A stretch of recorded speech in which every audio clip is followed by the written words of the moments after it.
Hello, how you doing? Today is the 12th of December 2023. I want today to tell you about this small project, a test bed or a test equipment that I have put together. It is a contraption that I have put together to basically test both batteries and inverters.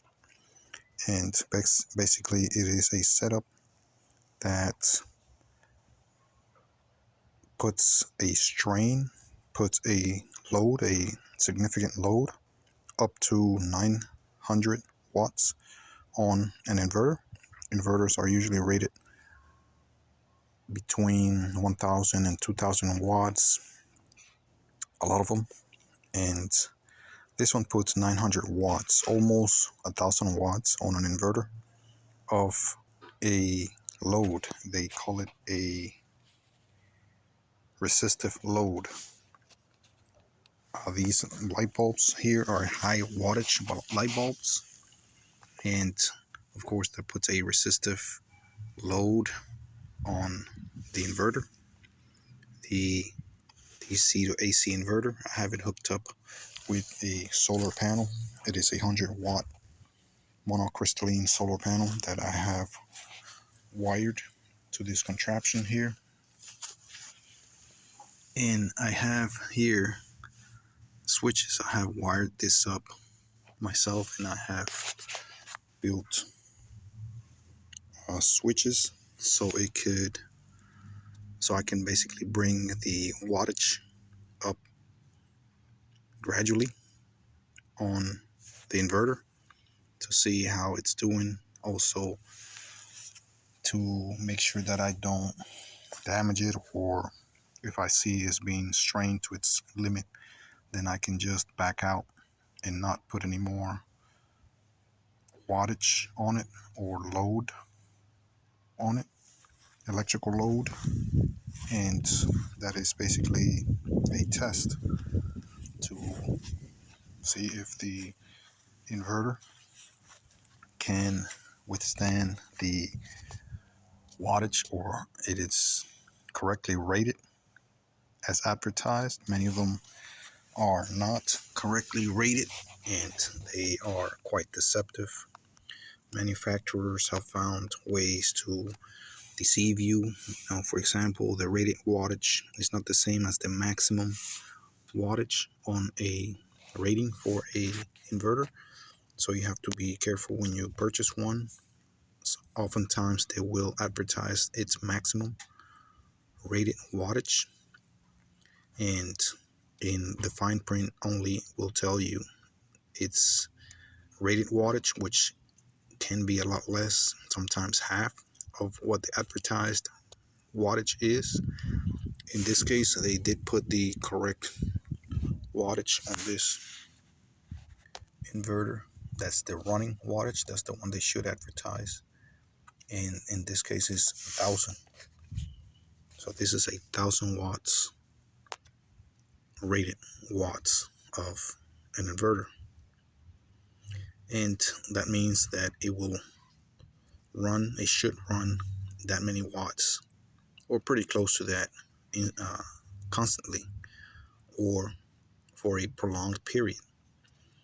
In some cases, the maximum wattage could be about double, maybe 1.5%, or 1.5 times, 1.5 times that, maybe 1500 or even 2000 watts. But that's only supposed to be sustained for a short period. That's why they call it the maximum. It can only sustain that many that much wattage for a short period. For example, this one here probably will do from 1500 to 2000 for a very short period. That is watts. So also the battery has a lot to do with it. I have wired this one battery in. It's a single 12-volt battery, but it is a lithium iron phosphate, or LiFePO battery, LiFePO4. So it should withstand a lot more demand electrical demand than your regular lead acid or flooded battery, that they do degrade quite quick when you put a electrical load on them, on the LGAs. And those lithium ions should withstand a lot more. So we'll do this quick test. This is what this is for testing purposes. This contraption here, I am going to include the wiring diagram as I built it. A simple wiring diagram, which I have one here, but I made a mistake. I had to redraw it. But I'll go ahead and post it on the video where I have this posted. So look for that. If not on the video itself, it may be in the comments section or description. So look for that. So we'll go ahead and turn this on and see what we get from this pawn parts inverter and that battery combination. Also, to describe this a bit better, I have the solar connection coming and wired. This is the solar battery controller or charge controller, which the solar cables are coming in.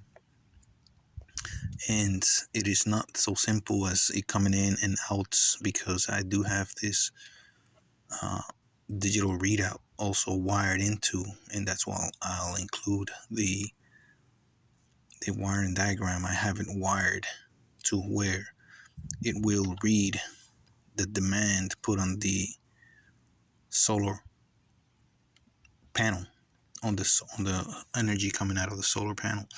It will read the voltage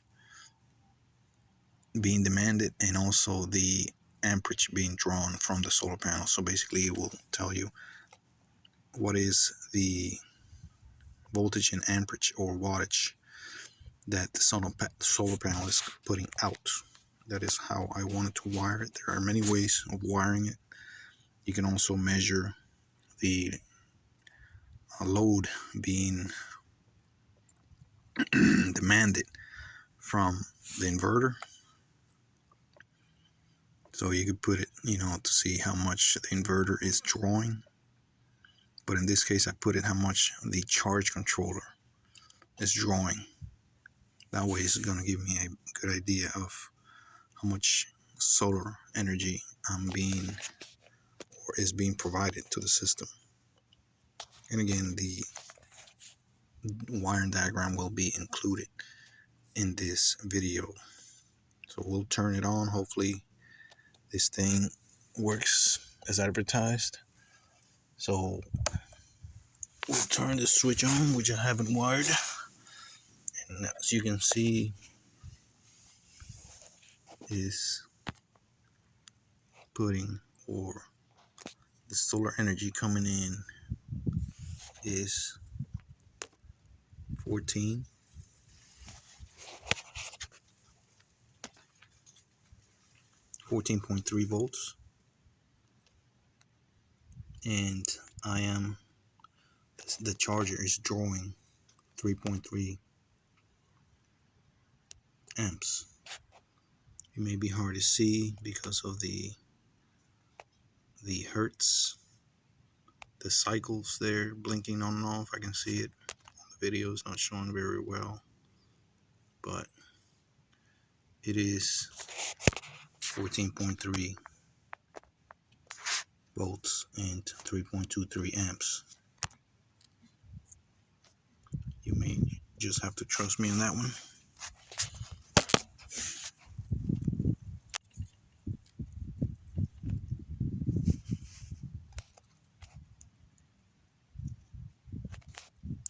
Alright, so we'll turn it on and see what we get.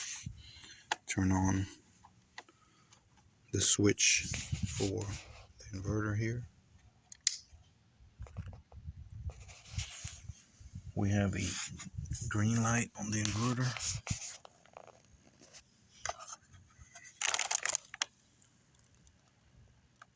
That means I'm getting power. And I have this watt meter also wired into the system that tells us many things, but in this setting I have it reading watts. So you can see W for watts.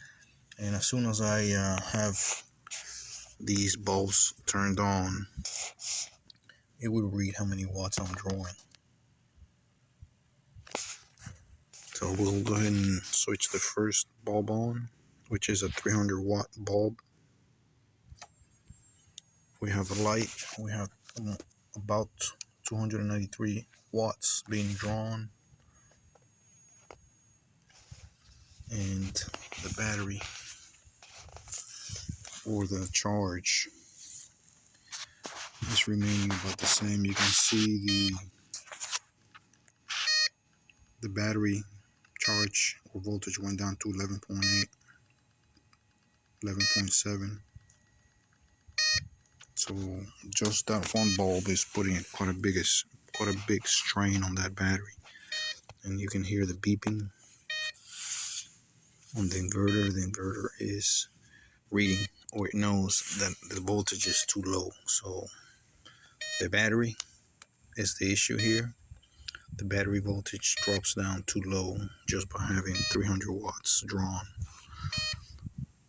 Not even 300, 288 watts drawn. So I'm not going to even turn on the other bulb because that would just kill it. So we'll just do that just to see what we get since we're testing. So we're getting ready to turn on the bulb, second bulb, and it shut it off. You can see the red light on the inverter. So basically, let's shut it off because it turned back on. It was an overload, and since we turned the switches back off, the voltage came back on right away to 13.7. The camera on this phone is horrible. So if you can see that, it's close to 13.7.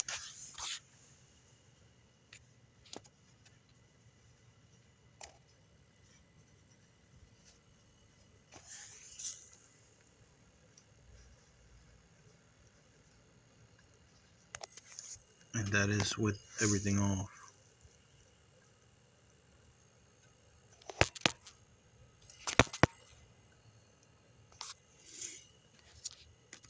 Horrible.